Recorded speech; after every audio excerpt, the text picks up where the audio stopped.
बीकानेर में हर घर तिरंगा अभियान के तहत जिला प्रशासन, नगर निगम और बीकानेर विकास प्राधिकरण के संयुक्त तत्वावधान में दास्तां शहीद आजम भगत सिंह और संगीत तिरंगा कार्यक्रम का आयोजन किया गया। कार्यक्रम में कलाकारों ने भगत सिंह के जीवन की महत्वपूर्ण घटनाओं को बेहद असरदार अंदाज में प्रस्तुत कर समा बांध दिया। इस अवसर पर कलाकारों ने कहा कि भगत सिंह के द्वारा चलाई गई देशभक्ति की क्रांति आज भी हमारे दिलों में जल रही है। कार्यक्रम में पुलिस महानिरीक्षक हेमंत कुमार शर्मा, डीआईजी भुवन भूषण यादव, जिला कलेक्टर नम्रता विश्नी सहित कई अधिकारी मौजूद रहे।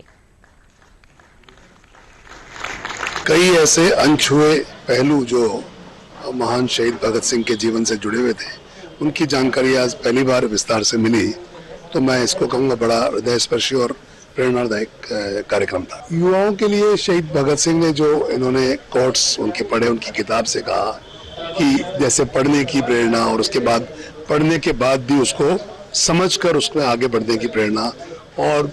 देश को और समाज को आगे बढ़ाने की जो बात उन्होंने कही, तो युवाओं के लिए प्रेरणादायक है। 21वीं सदी के ज़माने में भी ये एहसासात ही हैं जो हम लोगों को बचा के रखते हैं। ये प्रेम है, ये एक इंसान का दूसरे इंसान के प्रति जो मोहब्बत है,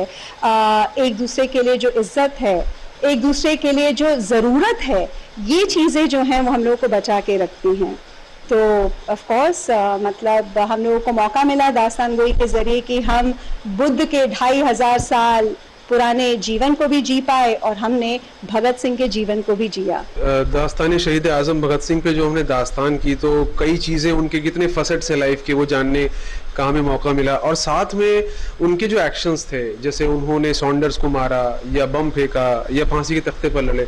तो ऐसा नहीं है कि वो अपने आप में बस एक इवेंट है, पर उस इवेंट के पीछे क्या चल रहा था, उनकी पूरी की पूरी सोच क्या थी, दास्तान उसके बारे में थी। और अगर जो आपने कहा कि आज के युवाओं को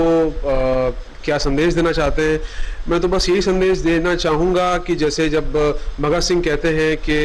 हमको अपने हाल की आदत हो जाती है और बदलाव का ख्याल हमें डराने लगता है, तो मैं बस इसी छोटी चीज़ से शुरुआत करूँगा कि हम लोग मोबाइल बहुत देखने लगे हैं,